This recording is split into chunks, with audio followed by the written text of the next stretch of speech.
Hello বন্ধুরা, welcome to my channel. আমি Mona Lisa আর আপনারা দেখছেন মোনালিসা লাইফস্টাইল। মোনালিসা লাইফস্টাইলের একটা নতুন ভিডিওতে আপনাদেরকে স্বাগত জানাই। আর দেখুন, এটা রামনবমীর পুজো, রাম সীতা আর হনুমানজি। তো এদিকে তো রামনবমী, এই সময় রামনবমীর মানে খুব চলছে, নবরাত্রি চলছে। তো কত ভিড় দেখুন। এটা অবশ্য একটা বাজার, ওই বাজারের মধ্যে আমরা অ্যাকচুয়ালি বাজারে গেছিলাম। বাজারে গিয়ে দেখি রামনবমীর পুজো চলছে, তো জানতাম না অবশ্য এখানে হচ্ছিল। তো জাস্ট একটু ক্লিপিংস নিলাম। আর দেখুন, এটা কালকের থেকে শুরু করেছি ব্লগটা, আজকেও পর্যন্ত করব। তো আর দেখুন, কালকে রাত্রে বানিয়েছিলাম খাসির মাংস চর্বি দিয়ে ঘুগনি আর পরোটা। তো দেখুন, ছোলা মটরটা ভিজিয়ে রেখেছিলাম প্রায় 4-5 ঘন্টা, নুন দিয়ে সেদ্ধ করে নিচ্ছি, নিয়ে এবার রান্না করব। তো বন্ধুরা, সবাইকে শুভ নববর্ষ। 1431 সাল যেন সবার খুব ভালো কাটে আর সবার খুব ভালো মানে যায়।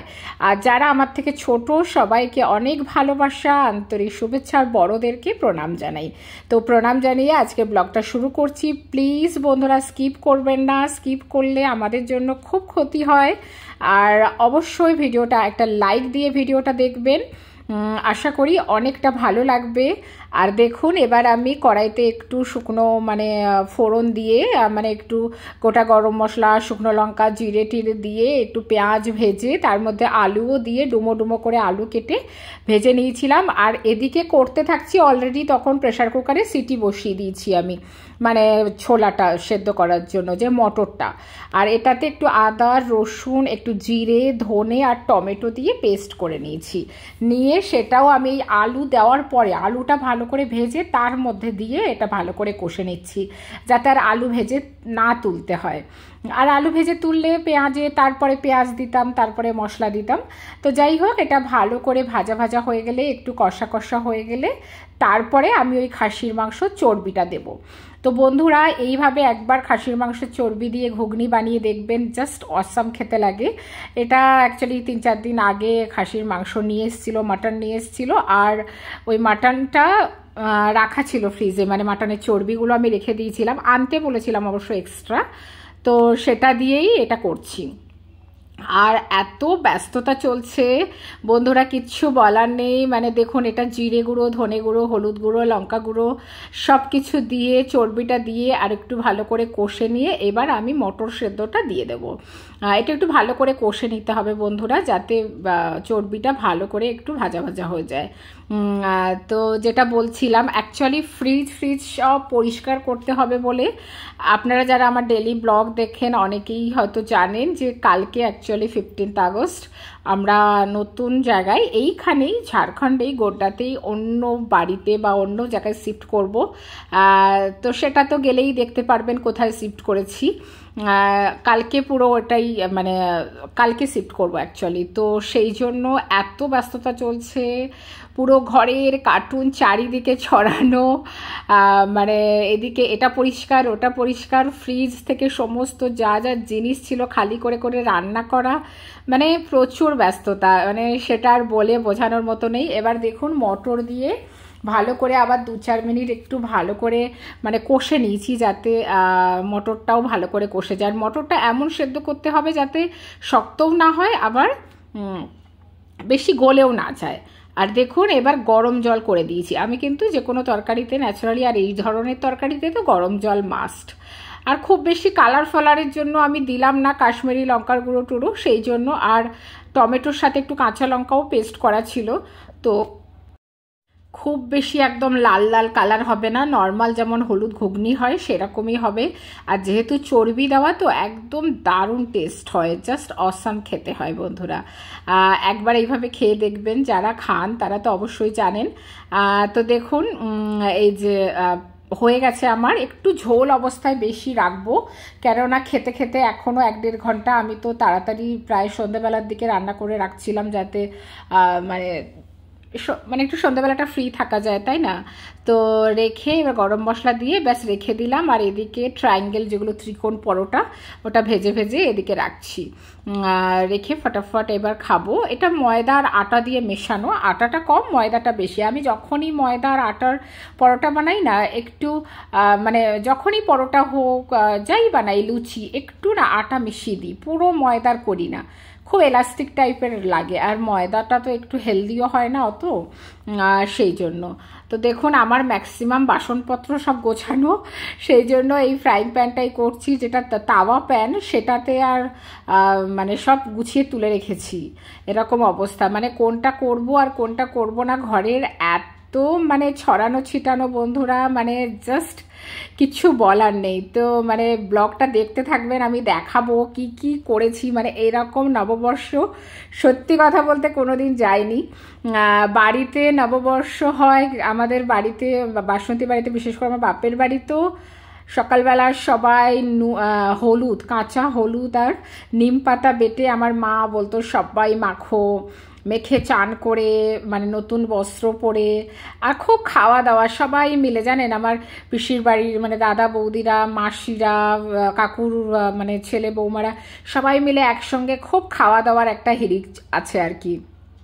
তো দেখুন এই যে ঘুগনি আর পরোটা খাওয়া শুরু হয়ে গেছে। ছেলে বলেছিল লুচি বানাতে, কিন্তু আমি আর লুচি বানাইনি, খুব অয়েলি অয়েলি হয়ে যায়। তো সেই জন্য পরোটাটাই বানিয়েছি। আর আমি আর স্ট্যান্ড লাগিয়ে কিছু করিনি, নিজেই ভিডিওটা করে এবার। তো এতটাই মানে কি বলবো ব্যস্ত যে মনেই হচ্ছে না যে নববর্ষ। তো আর দেখুন কিরকম পর্দাটার উপরে ডাস্ট পড়েছে, মানে পর্দা নয়, পর্দাটার উপরে। পর্দা দেখুন নিচের দিকে পরিষ্কার, মানে যেটা উপর পোর্শন থাকে সেখানটায়। এবার যেহেতু কালকে আমরা শিফট করব, সমস্ত পর্দা টর্দা সব আমি এখান থেকেই ধুয়ে রেডি করে নিয়ে যাচ্ছি, কেননা ওখানে গিয়ে টানাতে হবে। তাছাড়া আমি আপনাদের বলেইছি প্রায় 10টা না 12টা প্রায় পর্দা অলরেডি আমার কিনেছি। ওখানে অনেকগুলো পর্দা লাগবে জানেন, সব কাঁচের দরজা জানলা সবগুলো। আর তাছাড়া আমি হলে যেহেতু একটা এসি লাগাবো, সেই জন্য হলেরও চারিদিকে যতগুলো আছে পর্দা দিয়ে আমাকে ঢেকে দিতে হবে, না হলে এসির হাওয়াটাও ঠান্ডা লাগবে না। তো দেখুন বড়মশাই নাইট ডিউটি করে এসছে, ওকে বললাম আমাকে সমস্ত পর্দা টর্দাগুলো সব খুলে দাও, পরিষ্কার করি, সোফার কভার থেকে শুরু করে সব সব। আর আপনাদের বলেছিলাম যে আমার কত কার্টুন অলরেডি মানে সব লিখে লিখে রাখা, যে কোনটাতে কি মানে সাজানো, ওই বাংকারের উপরে পুরো ভরা জানেন। মানে শুধু শিফট করব। এই বাড়িটাতে আমরা এসছিলাম ব্যাস 2 মাসের জন্য, যে 2 মাস পরে আমরা নতুন জায়গায় শিফট করব, সেই জন্য তখন অত ভালো করে দেখা হয়নি। বাড়িটা আমরা অনলাইনে দেখেছিলাম, একটু ছোট পড়ে গেছে আমাদের জন্য, আমাদের অঢেল জিনিসপত্র। দেখুন এসি ফেসি আমরা কিচ্ছু সেট করিনি, সব প্যাকিং করে রাখা এই বাড়িতে। তো সেই জন্য এদিকে দেখুন সকালবেলা অলরেডি আমি সোফার কভার থেকে শুরু করে সব ধুতে দিয়ে দিয়েছি। আর দিয়ে বর্মশাই আসলো যে আমি পর্দার কভার টভার অত লাগানো মানে নামানোটা মুশকিল হবে বলে, ও এসে আবার এইগুলো দিয়ে দিল, দিয়ে আবার ওয়াশিং মেশিনে ঢুকিয়ে দিলাম। এবার ভাবছি ওয়াশিং মেশিনটা একটু পরিষ্কার করতে হবে। অ্যাকচুয়ালি এখানে জলের এত আর্সেনিক, তো মানে এত দাগ হয়ে যায়, মানে ক্ষার বেশি, মানে কি বলবো। দেখুন সকাল থেকে যে সোফার কভারগুলো ধুয়েছিলাম সেগুলো প্লাস নর্মাল জামা কাপড়ও সব ধুয়ে শুকিয়ে গেছে, আবার তুলে রাখছি। এবার আবার পর্দাগুলো দেব, মানে কি বলি কাজের কোনো শেষ নেই। কিছু কিছু কৌটা ধুয়েছিলাম সেগুলো, আর এই যে পর্দাগুলো ধুয়েছিলাম সেই রিংগুলো খুলে খুলে রেখেছিলাম। অ্যাকচুয়ালি অর্ধেক রিং খুলে যায় মানে যখন ধোয়ার সময়। তো দেখুন আর যত এই সোফার কভার টভারগুলো সব তুলে নিচ্ছি। মানে সকাল থেকে বিশ্বাস করুন বন্ধুরা, আমি 3টের সময় গিয়ে জাস্ট খেয়েছি 2টো, সকাল থেকে একদম কিছু খাইনি। এবার দেখুন সব পর্দাগুলোও সব দিয়ে দিচ্ছি, এগুলোও শুকিয়ে যাবে সব। অতটা তো মোটা নয় বা সিনথেটিক টাইপের হয় পর্দা, ঝটফট শুকিয়ে যায়, মানে টেনশন থাকে না। আর বড়মশাইকে বললাম চলো দুজনে মিলে একটু ওয়াশিং মেশিনটা পরিষ্কার করে দিই, আবার ওখানে গিয়ে করতে হবে। মানে সবসময় তো হয় না না পরিষ্কার করা, জিনিসপত্রগুলো ধুলো পড়ে যায়, ডাস্ট হয়ে যায়। এবার যেহেতু শিফট করব, ওরা তো সব প্যাকিং করে দেবে কার্টুনে, তো সেই জন্য দুজনে মিলে একটু এই কি জানো, এ দেখুন স্ট্যান্ড লাগিয়েছিলাম, ভাবলাম স্ট্যান্ডে দেব, কিন্তু হয়ে উঠছে না, মানে এত কাজের চাপ, আমি এই কাজটা করছি ওই কাজটা করছি, কে এসে চালিয়ে দেবে, এইরকম একটা সিচুয়েশান হয়ে গেছে। আর বিশ্বাস করুন এরকম মানে পয়লা বৈশাখও কোনোদিন যায়নি, যেহেতু কালকে শিফট করব বলে আজকে মনেই হচ্ছে না পয়লা বৈশাখ বলে। কিন্তু একটা ভালো জিনিস, সেটা হচ্ছে আজকে সন্ধ্যেবেলা আমাদের একটা পয়লা বৈশাখের পুরো মানে সেলিব্রেশন আছে, বাঙালিরা পুরো 40-42 জন পুরো মানে বাচ্চা বড় সব মিলিয়ে আমাদের একটা গ্র্যান্ড সেলিব্রেশন আছে, সেটাও একটা হোটেল কাম রিসর্টে হবে।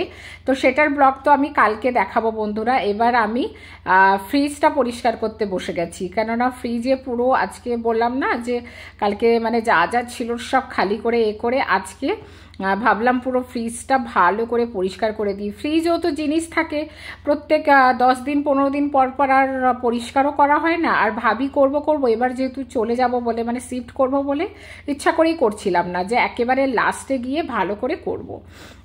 তো ওই জন্য 1-2 মাস তো ভালো করে পরিষ্কারই করা হয়নি।